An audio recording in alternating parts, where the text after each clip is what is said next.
दोस्तों, अगर आप और अच्छी नींद चाहते हैं तो हमारी प्यारी सी ऐप नींद को इंस्टॉल करें।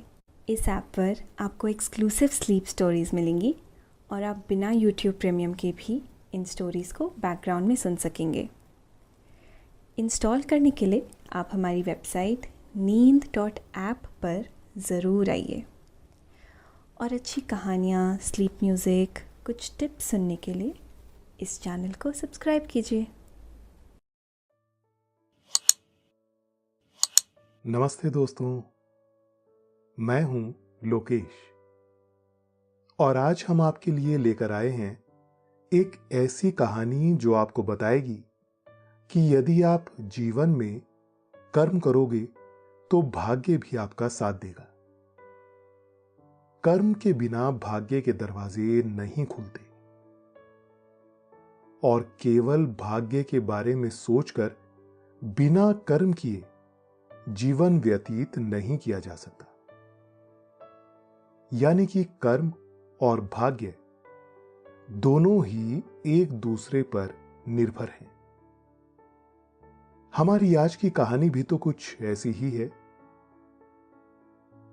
ये कहानी है विनोद और प्रमोद नाम के दो भाइयों की, जो थे तो सगे भाई, लेकिन दोनों में तू तू मैं होती ही रहती थी। क्योंकि एक भाग्य को बलवान मानता था तो दूसरा कर्म को, जिसके चलते उनके पिताजी उनके जीवन को लेकर बहुत चिंतित रहते थे। फिर एक दिन उनके पिता उनको एक साधु के पास ले गए। अब इसके बाद कहानी में क्या हुआ, जानने के लिए सुनते हैं आज की ये कहानी। लेकिन उससे पहले आप अपने आसपास की सारी लाइट्स ऑफ करके आराम से लेट जाएं। अपनी आंखें धीरे से बंद कर लीजिए। अब थोड़ा सा अपने शरीर को आराम दीजिए। थोड़ा और आराम। अपने शरीर को बिल्कुल ढीला छोड़ दीजिए। कोई टेंशन नहीं, कोई तनाव नहीं। अपने दिमाग में चल रहे सभी विचारों को, चिंताओं को त्याग दें। एक शांति सी महसूस करें। सब नेगेटिव, पॉजिटिव विचारों को धीरे धीरे निकाल दें। हाथों को सीधा करके अपनी कमर के साइड में रख लीजिए। अपनी सांस पर ध्यान लगाएं। इसको धीमे या तेज नहीं करना है। बस ध्यान देना है कि कैसे वो आपके नाक, गले में होते हुए आपके अंदर प्रवेश कर रही है और कैसे वो आपके गले और नाक के माध्यम से वापस निकल रही है। मन शांत, एकदम शांत होता जा रहा है। आप बहुत अच्छा महसूस कर रहे हैं। खुद को काफी हल्का फील कर रहे हैं। सब तरफ शांति ही शांति है, सुकून है, खामोशी है। बहुत पुराने समय की बात है। राजौरी नाम का एक गांव था, जहां मास्टर भीषण लाल जी स्कूल में बच्चों को शिक्षा दिया करते थे। उनके अपने भी 2 बच्चे थे, विनोद और प्रमोद। दोनों बहुत ही समझदार और बहुत ही होनहार। दोनों ही हर काम में आगे रहते और एक दूजे से अव्वल आने की दौड़ में रहते। स्कूल के सारे लोग उन दोनों से बड़ा ही प्यार करते थे।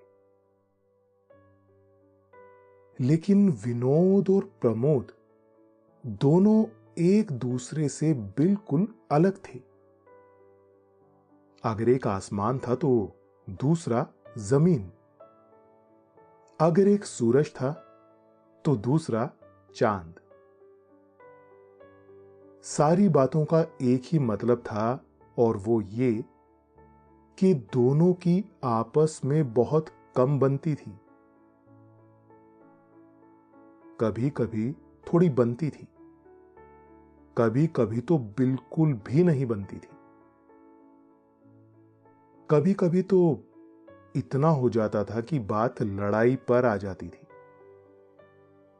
लेकिन दोनों एक दूसरे से प्यार भी बहुत करते थे और एक दूसरे से अपनी अपनी बात मनवाने के लिए आतुर भी रहते थे।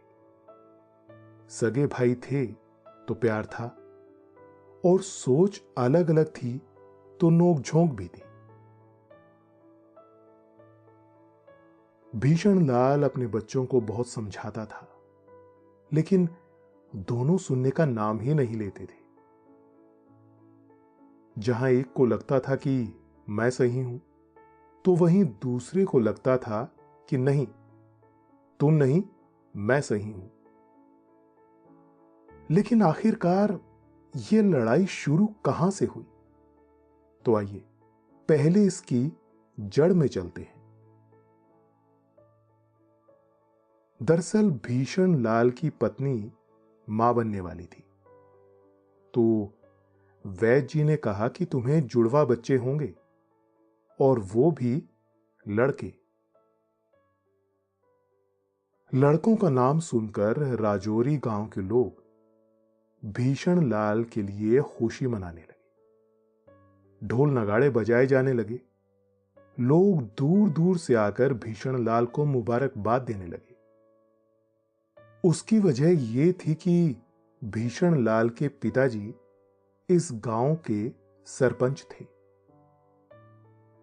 उन्होंने गांव के लोगों का बहुत भला किया था। लोग उनकी बड़ी इज्जत करते थे। भीषण लाल के पिता के जाने के बाद गांव वालों ने भीषण लाल को ही अपना सरपंच मानना शुरू कर दिया था। लेकिन भीषण लाल जी सरपंच थे नहीं, वो तो बस गांव के एक छोटे से स्कूल में मास्टर थे। खैर, वैद्य के अनुसार भीषण लाल जी को बच्चे तो हुए, लेकिन जुड़वा नहीं हुए। मतलब दोनों की शक्ल अलग अलग थी, लेकिन पैदा एक ही साथ हुए थे। जिन्हें देख लोग उन्हें विनोद और प्रमोद की जोड़ी कहकर पुकारने लगे। बाद में घर वालों को भी नाम पसंद आ गए और दोनों इसी नाम से गांव में प्रचलित हो गए। लेकिन दोनों एक दूसरे से भिन्न थे, इसलिए एक दूसरे को जरा कम ही पसंद करते थे। एक जहां कर्म करने में विश्वास रखता था, तो वहीं दूसरा भाई भाग्य में विश्वास रखता था, और भीषण लाल को अपना भाग्य और अपने कर्म दोनों सही रास्ते पे नहीं लग रहे थे। एक दिन भीषण लाल कक्षा में एक कहानी पढ़ा रहे थे, भाग्य और कर्म की, जिसे विनोद और प्रमोद बड़ी ही ईमानदारी से सुनने का काम कर रहे थे, और कक्षा के बाकी बच्चे भी अपना पूरा ध्यान भीषण लाल पर रखे हुए थे। पाठ पढ़ाते हुए भीषणलाल बच्चों से बोले, देखो बच्चों, आज जो मैं आपको कहानी सुनाने जा रहा हूं उसका नाम है कर्म और भाग्य। जैसे इस क्लास में भी दो बैठे हैं, इतनी बात सुनते ही कक्षा के सारे बच्चे जोर जोर से हंसने लगे। भीषणलाल ने कहानी सुनाना शुरू किया। बच्चों, आज जो मैं आपको कहानी सुनाने जा रहा हूं किसी लेखक की रचना है, तो आप भी इसे एक रचना के हिसाब से ही सुने और समझने की कोशिश करें कि आपको इससे क्या शिक्षा मिलती है। दोस्तों, अब से आप bed time stories, guided meditations, relaxing music, इन सब का आनंद नींद ऐप पर ही उठा सकते हैं। एक बार नारद जी पृथ्वी का चक्कर लगाकर विष्णु जी के पास आए और बोले, प्रभु, पृथ्वी पर तो हाहाकार मचा हुआ है। पापी और अधिक धनवान होते जा रहे हैं और धर्म के साथ जीवन व्यतीत करने वालों के साथ तो बहुत अत्याचार हो रहा है। ये क्या अंधकार है प्रभु, कुछ करें। इस पर विष्णु जी ने नारद से कहा, आप चिंता ना करें, पृथ्वी पर जो भी हो रहा है वो सब नियति के अनुसार ही हो रहा है। नारद जी ने प्रभु से फिर कहा, प्रभु, मैं अपनी आंखों से देखकर आया हूं, वहां पृथ्वी पर एक गाय दलदल में फंसी हुई है। एक पंडित आपका नाम लेता हुआ आया और गाय को दलदल से निकाले बिना ही आगे चला गया, और प्रभु, उसे आगे जाकर एक सोने की अंगूठी मिली। जबकि थोड़ी देर बाद वहां एक दरिद्र व्यक्ति आया और गाय को देखकर चिंतित होने लगा, और उसने बड़ी ही हिम्मत करके गाय को उस दलदल से बाहर निकाला। और जानते हैं प्रभु, उसके साथ क्या हुआ? वो बेचारा आगे जाकर एक गड्ढे में गिर गया। ये कैसी नियति है प्रभु? प्रभु मुस्कुराते हुए बोले, यही नियति है। जो पंडित गाय के पास से बिना गाय को दलदल से निकाले आगे गया था, उसकी किस्मत में सोने से भरी थैली थी, लेकिन इसके कर्म इतने अच्छे नहीं थे, इसलिए भाग्य ने उसे सिर्फ अंगूठी दी। और वो दरिद्र व्यक्ति जिसने दलदल से गाय को निकाला था, उसकी मृत्यु का आज दिन था, लेकिन उसके कर्मों की वजह से उसे सिर्फ कुछ चोट ही आई, उसकी मौत टल गई। अब बताइए नारद जी, क्या ये नियति गलत है? नारद जी ने प्रभु के आगे हाथ जोड़ते हुए कहा, नारायण नारायण, आपकी महिमा आप ही जाने भगवान। सभी बच्चों ने कहानी सुनकर ताली बजाना शुरू कर दिया, लेकिन विनोद और प्रमोद दोनों को कहानी समझ नहीं आई। भीषणलाल ने कक्षा में ही कहानी से जुड़े कुछ सवाल पूछे, लेकिन दोनों में से एक भी उसका सही सही जवाब नहीं दे पाया। भीषणलाल ने अपने दोनों बच्चों को एक सप्ताह के लिए स्कूल ना आने के लिए कहा। उसकी वजह यह थी कि दोनों की वजह से कक्षा के बाकी बच्चों की पढ़ाई पर असर हो रहा था। वहां विनोद और प्रमोद बड़े खुश हुए कि अब उन्हें स्कूल नहीं जाना पड़ेगा। लेकिन भीषण लाल विनोद और प्रमोद की हरकतों से अब बहुत ज्यादा परेशान होना शुरू हो गए थे। एक दिन भीषण लाल के विद्यालय का एक अध्यापक भीषण लाल के पास आया और उनकी परेशानी का कारण पूछने लगा। इस पर भीषण लाल ने बताया कि वो अपने बच्चों को लेकर बहुत परेशान है। एक दाईं तरफ भागता है और दूसरा बाईं तरफ।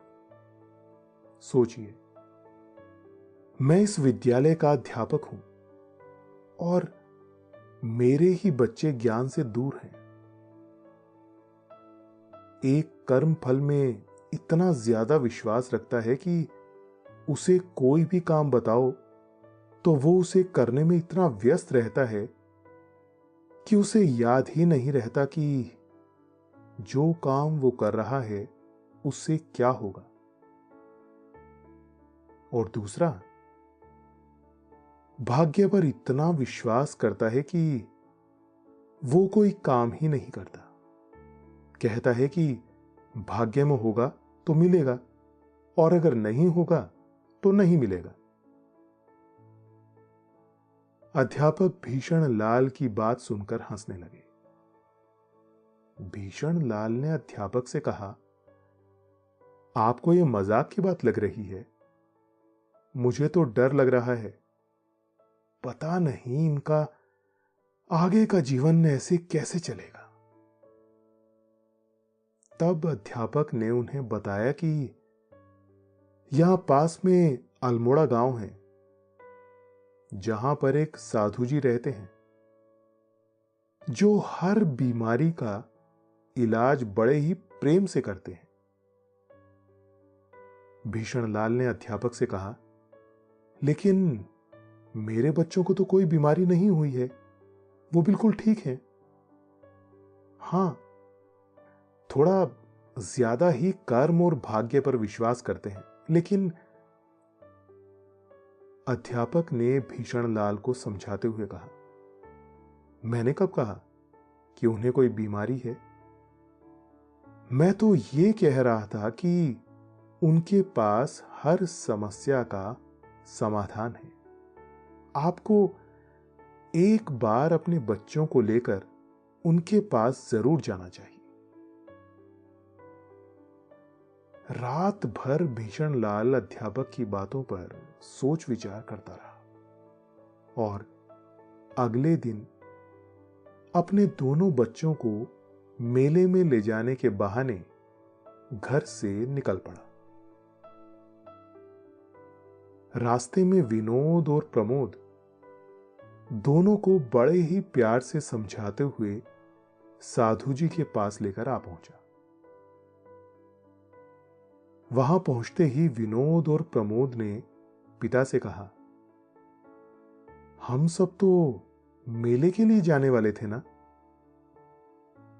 इस पर भीषण लाल ने कहा, यही है तुम्हारे कर्म भी और तुम्हारा भाग्य भी। तुम दोनों यहीं बैठो, मैं 2 मिनट में आता हूं। तभी विनोद बोला, मेरा कर्म तो मुझे मेले लेकर जाने वाला था। प्रमोद बोला, भाग्य ने देखो कहां पहुंचा दिया। दोनों एक साथ बोले, हे नारायण, तेरी महिमा अपरंपार है। इतने में साधु जी भीषण लाल के साथ आए और दोनों बच्चों को देखकर बहुत खुश हुए। विनोद और प्रमोद दोनों ने साधु जी को प्रणाम किया। साधु जी हंसते हुए बोले, अच्छा, तो कर्म कौन है और भाग्य कौन? विनोद बोला, मैं कर्म हूं। प्रमोद बोला, मैं भाग्य हूं। ये बात सुनकर सभी जोर जोर से हंसने लगे। तभी दोनों बच्चे भीषण लाल से बोले, पिताजी चलिए, मेले नहीं जाना है क्या? रात हो गई तो घर पहुंचते पहुंचते अंधेरा हो जाएगा। यह सुनकर साधु जी ने कहा, अरे आप लोग मेले जा रहे हैं, मुझे भी अपने साथ लेकर चलोगे क्या? दोनों बच्चों ने भीषण लाल की तरफ देखा और फिर बोले, हमें तो पिताजी लेकर जा रहे हैं। ये प्रश्न आपको हमारे पिताजी से पूछना चाहिए था। अब साधु जी ने भीषण लाल की ओर देखा और बोले, एक काम करते हैं, आज की रात यहीं रुकते हैं और कल मैं भी आपके साथ मेला देखने चलूंगा। भीषण लाल ने हां में सर हिला दिया। अब सबको रहने के लिए कमरे दे दिए गए। साधु जी ने विनोद और प्रमोद को एक ही कमरे में रखा। कुछ समय बाद साधु जी उनके कमरे में आए और बोले, जब तक मैं ना आऊं तब तक इस कमरे से बाहर मत आना। ये बहुत घना जंगल है, यहां शेर और चीते रात को शिकार करने निकलते हैं। मुझे भी बहुत डर लगता है, लेकिन मेरी अब उनसे थोड़ी दोस्ती हो गई है, इसलिए वो मुझे कुछ नहीं कहते। लेकिन तुम दोनों यहां नए हो, इसलिए मैं आपको यह बताने आ गया था, समझे? दोनों ने डरते हुए हां में सर हिला दिया। रात बहुत हो गई थी, लेकिन खाने का कुछ प्रबंध नहीं हुआ था। प्रमोद और विनोद की भूख के मारे जान अब निकल रही थी, लेकिन दोनों एक दूसरे को पहले बता नहीं रहे थे। फिर विनोद ने किसी तरह प्रमोद को बताया कि उसे बहुत भूख लगी है, क्या किया जाए? प्रमोद ने कहा, अगर भाग्य में होगा तो जरूर कुछ ना कुछ मिलेगा, और अगर नहीं होगा तो कुछ नहीं मिलेगा। विनोद बोला, मैं तुझे कितनी बार समझा चुका हूं कि कर्म ही सबसे ज्यादा जरूरी है। कर्म करोगे तो ही कुछ हासिल होगा। लेकिन प्रमोद उसकी बात मानने के लिए तैयार ही नहीं था। प्रमोद जाकर एक कोने में बैठ गया और बोला, भाग्य है तभी हम अभी तक बचे हैं, नहीं तो शेर यहां आके हमें खा जाता। विनोद ने सोचा कि इससे बहस करने से अच्छा है कमरे में कुछ खाने का सामान ढूंढा जाए। दोस्तों, अब से आप bed time stories, guided meditation, relaxing music, इन सब का आनंद नींद ऐप पर ही उठा सकते हैं। बहुत ढूंढने के बाद उसको एक दीवार के ऊपर एक छोटा सा मटका मिला। विनोद उसे देखकर खुश हो गया और बोला, इसमें जरूर कुछ खाने का सामान होगा। और उसकी बात सच निकली। मटके में भुने हुए चने थे, जिसे देखकर विनोद प्रमोद से बोला, ये देखो, मेरे कर्मों का फल मुझे खाना मिल गया। अब तू तो खाएगा नहीं, क्योंकि तेरे भाग्य में होगा तो तेरा पेट खुद ही भर जाएगा। लेकिन प्रमोद अब भी अपनी बातों पर अड़ा हुआ था। उसने कहा, ये तुम्हारे भाग्य में थे, तुम्हें मिल गए। मेरे भाग्य में होंगे तो मुझे भी मिल जाएंगे। यह सुनकर विनोद ने इस मटके से चने निकाले। चनों के साथ कुछ कंकर भी थे। विनोद ने कंकर निकालकर प्रमोद को देते हुए कहा, ये ले, ये है तेरा भाग्य, तू ये कंकर खा। विनोद ने चने खा लिए और प्रमोद उन कंकर को जेब में रखकर सो गया। सुबह हुई। साधु जी और भीषण लाल दोनों विनोद और प्रमोद के कमरे में आए। साधु जी ने दोनों से पूछा, कैसी गुजरी रात? किसी चीज की जरूरत तो नहीं पड़ी ना? तभी विनोद बोला, रात को बहुत भूख लगी थी और खाना भी नहीं मिल रहा था। तभी मैंने कमरे में खाने का सामान ढूंढना शुरू किया तो मुझे एक मटकी मिली। उसमें कुछ चने और कंकर थे। मैंने चने खा लिए क्योंकि मैंने कर्म करके वो मटकी ढूंढी थी। लेकिन ये प्रमोद तो भाग्य का इंतजार कर रहा था, इसलिए बेचारे को भूखा ही सोना पड़ा। साधु जी ने प्रमोद से पूछा, तुमने कुछ नहीं खाया? प्रमोद ने उत्तर दिया, गुरुजी, वो चने विनोद के भाग्य में थे, उसे मिल गए। मेरे भाग्य में कुछ कंकर थे, सो वो मैंने रख लिए। साधु ने प्रमोद से वो कंकर मांगे। प्रमोद ने जेब से कंकर निकाले, लेकिन ये क्या? वो सारे कंकर तो हीरे बन चुके थे। इसके बाद साधु जी बोले, ये कंकर नहीं, ये तो हीरे हैं। हीरे का नाम सुनकर विनोद बोला, ये मेरे हीरे हैं, मैंने प्रमोद को दिए थे। तब साधु जी ने बताया कि उनके कमरे में वो मटकी उन्होंने ही रखी थी। वो ये देखना चाहते थे कि आगे क्या होता है। तब साधु ने दोनों को समझाया कि कर्म करोगे तो भाग्य भी आपका साथ देता है।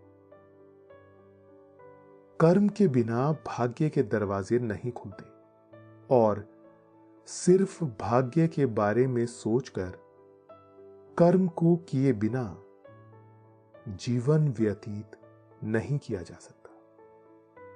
अर्थात कर्म और भाग्य दोनों ही एक दूसरे पर निर्भर हैं। ये सुनकर दोनों बच्चों को समझ आ गया कि कर्म और भाग्य दोनों की ही जीवन में अपनी अपनी जगह है। तो दोस्तों, अभी आपने ये कहानी सुनी। अब आप काफी अच्छा महसूस कर रहे हैं और आपको नींद आ रही है। निंदिया रानी धीरे धीरे आपको सुला रही है। आपकी आंखें भारी हो रही हैं। आप नींद के आगोश में समाते चले जा रहे हैं, समाते चले जा रहे हैं। शुभ रात्रि।